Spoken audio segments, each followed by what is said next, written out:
दज्जाल एक ऐसा नाम है जो हमारी जिंदगी में घंटी की तरह गूंजता है, लेकिन क्या सचमुच हम इसके बारे में सब कुछ जानते हैं? आज हम इस वीडियो में दज्जाल के बारे में विस्तार से बात करेंगे, उसकी असली पहचान और उसके आने का क्या मतलब है। दज्जाल इस वक्त कहाँ है और दज्जाल का आना कैसे दुनिया को बदल देगा और हम उससे कैसे बच सकते हैं, इस पर एक गहरी नजर डालेंगे। तो आइए शुरू करते हैं। दज्जाल को द ग्रेट डिसीवर यानी बहुत बड़ा धोखा कहा गया है। यह एक ऐसा शख्स है जो अपनी चाल से दुनिया को अपने जाल में फंसा लेने की कोशिश करेगा।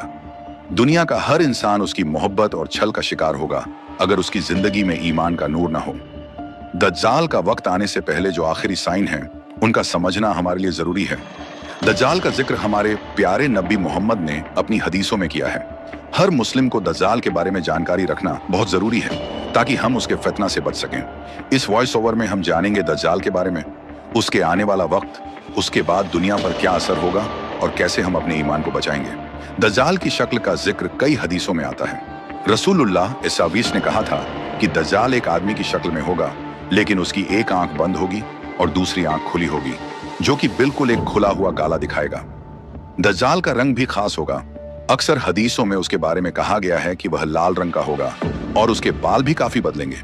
रसूलुल्लाह ने अपनी उम्मत को दज्जाल की शक्ल और उसकी खूबियों से पहले ही वाकिफ कर दिया था, ताकि अगर वह कभी अपनी जिंदगी में दज्जाल को देखे तो वह आसानी से पहचान सके। इसके अलावा दज्जाल के दिखने की जो और पहचान है वह यह है कि उसके पास एक इंसान जैसा गड्ढा होगा जो जमीन पर चलेगा। यह गड्ढा उसके चेहरे के पास होगा और उसके चेहरे को देखकर हर इंसान को लगेगा कि यह कोई ऐसा शख्स है जो हमारे लिए असली मुश्किल है। दज्जाल का आना अपने आप में एक बहुत बड़ी निशानी है।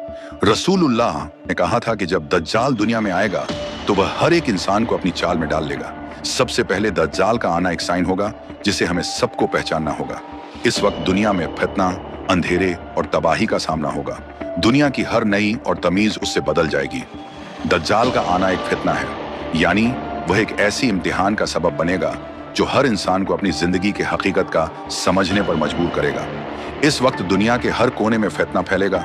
लोग अपनी पुरानी सोच और सभ्यताओं को त्याग देंगे और नए तरीकों को अपनाने के लिए तैयार हो जाएंगे। दज्जाल, जो कि इस्लाम की एस्केटोलॉजी में सबसे बड़ा फितना है, अपनी साथ दुनिया को सपने और झूठ के दिखावा लेकर आएगा। वह अपनी चाल से दुनिया के हर शख्स को अपनी तरफ खींचेगा और अपने जाल में लोगों को उलझाकर अपनी तरफ खींच लेगा। दज्जाल का रूल दुनिया में ऐसे चलेगा जैसे एक महान तानाशाह या डिक्टेटर का होता है। वह अपनी चाल से हर इंसान के दिमाग में अपने ख्याल डाल देगा और अपने जाल में लोगों को उलझाकर अपनी तरफ खींच लेगा। उसका मुख्य उद्देश्य इंसानियत को अपने धोखे में रखना है। उसके पास वह सारी शक्तियां होंगी जो एक इंसान के लिए देखी और समझी जाने वाली चीज नहीं होंगी।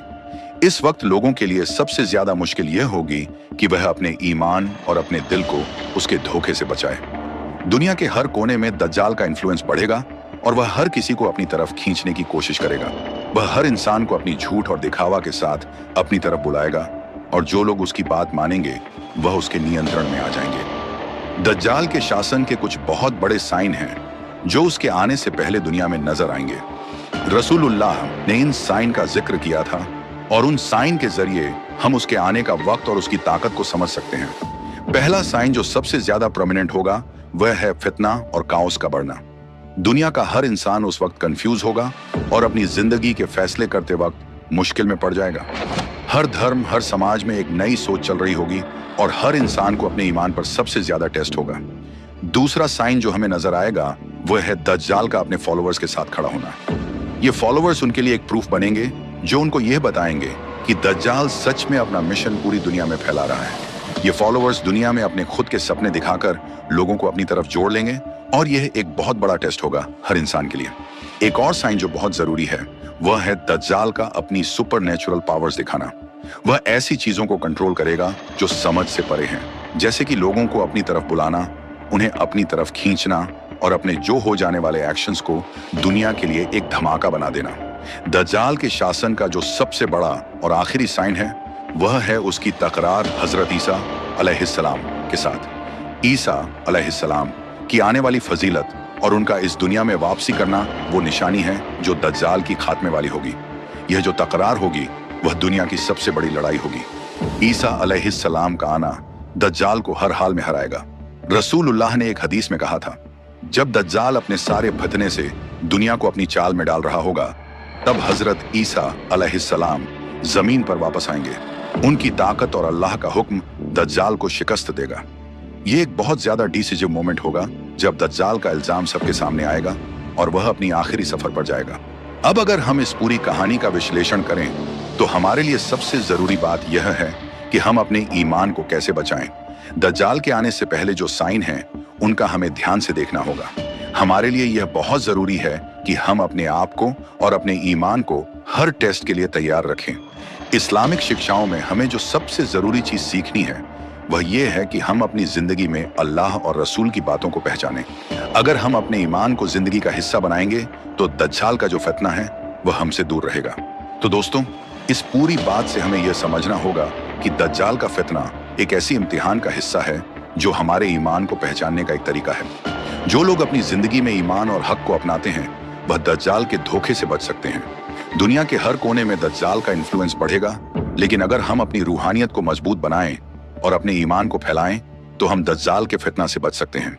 इसका वक्त आएगा और उस वक्त हमारी तैयारी और ईमान की मजबूती ही हमारी रक्षा होगी।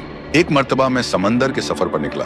मुसाफिरों की कुल तादाद 30 थी और हम सब एक कश्ती पर सवार थे। हमारा सफर इत्मीनान के साथ कट रहा था कि अचानक हवा चलने लगी और समुद्र में तूफान आ गया। इस तेज हवा और तूफानी लहरों के बीच हमारी कश्ती और समंदर में मौजूद दूसरी कश्तियां डोलती जा रही थीं। मुसाफिर परेशान हो गए और हर कोई अपने अपने खुदाओं को पुकारने लगा, क्योंकि किसी को कुछ समझ में नहीं आ रहा था कि क्या करें। समंदर से उठने वाली लहरें हर तरफ से कश्ती को अपनी लपेट में ले रही थीं। थक हार कर मल्लाह ने भी उम्मीद छोड़ दी और एक तरफ बैठकर चुप हो गया। अब हमें यकीन हो चुका था कि मौत यकीनी है। आस्था और उम्मीद खत्म होती जा रही थी। शाम का अंधेरा और मंजिल का कोई पता नहीं था। यह भी खबर नहीं थी कि कश्ती कहां जा रही है और समंदर की लहरें कब तक कश्ती को सलामत रखेंगी। इस खौफनाक हालत में रात गुजर गई और सुबह की हल्की हल्की रोशनी फैलने से हर तरफ उजाला ही उजाला हो गया। कश्ती के रात भर हिचकोले खाने के बाद किसी को यह खबर नहीं थी कि हम कहां पहुंच गए। फिर अगला दिन इसी हालत में गुजरा और इसी तरह रात के बाद दिन और दिन के बाद रात आती गई। हमारी कश्ती समंदर में फंसे हुए पूरे 30 दिन गुजारने के बाद एक दिन अचानक 30 दिनों के बाद मुसाफिरों को दूर से ऐसा नजर आया जैसे कोई द्वीप समुद्र में खड़ा हो। 30 दिन से मुसीबत में फंसे हुए मुसाफिरों को यह दृश्य देखकर उम्मीद की एक किरण नजर आई और मल्लाह ने पूरी ताकत से कश्ती चलानी शुरू की। कश्ती को तेजी से उस द्वीप की ओर ले जाने लगा। कश्ती में मौजूद मुसाफिरों को यकीन हो गया था कि अब मौत के अलावा कोई चीज नहीं है। उनके चेहरों पर जिंदगी की उम्मीद नजर आने लगी। फिर कश्ती जैसे जैसे करीब होती गई, द्वीप साफ नजर आने लगा। मल्लाह पूरी ताकत से कश्ती चला रहा था कि सूरज डूबने से पहले हम द्वीप तक पहुंच जाएं, ताकि कहीं ऐसा न हो कि अंधेरा हो जाने के बाद हम आखिरी उम्मीद से भी हाथ धो बैठें। फिर कश्ती आहिस्ता आहिस्ता द्वीप की तरफ बढ़ती रही और जब वह करीब पहुंची तो सारे मुसाफिरों को यह जानकर खुशी हुई कि यह समंदर में एक द्वीप है। सूरज पूरी तरह से डूबने से पहले ही कश्ती उस द्वीप के किनारे पहुंच गई।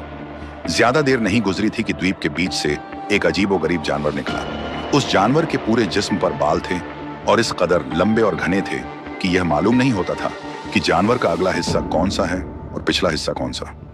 सारे मुसाफिर इस अजीबोगरीब जानवर को देखकर हैरान और परेशान हो गए, क्योंकि उनमें से किसी ने भी इससे पहले ऐसा जानवर देखा ही नहीं था।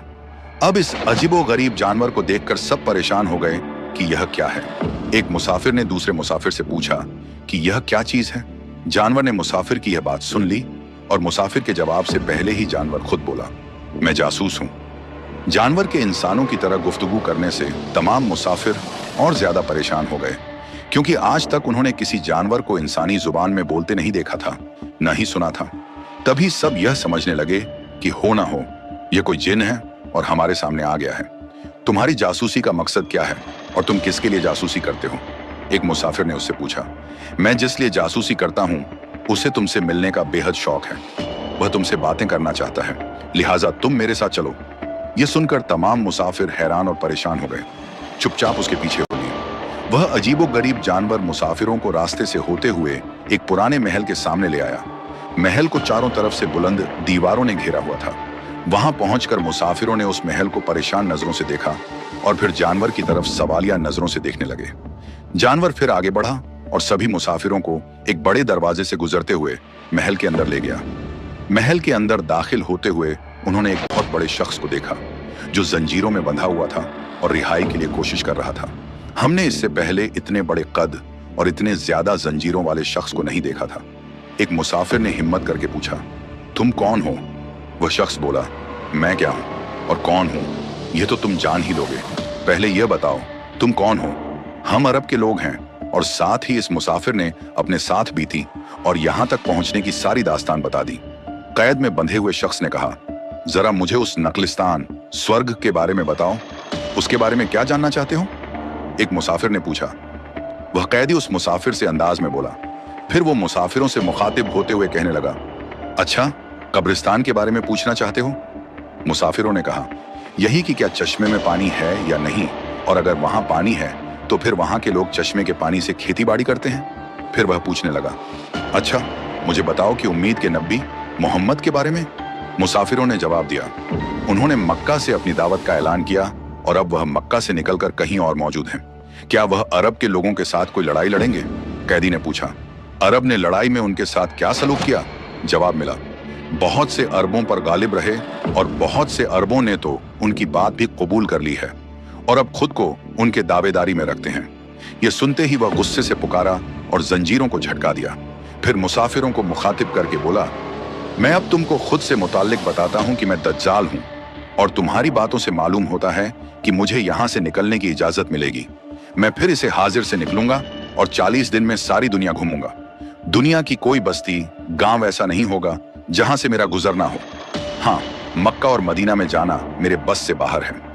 मुझे वहां जाने की इजाजत नहीं है। मैं इन दोनों शहरों में जाने की कोशिश भी करूंगा तो फरिश्ते मेरे सामने रुकावट बन जाएंगे। उनके हाथों में तलवारें होंगी और वे मुझसे लड़ेंगे।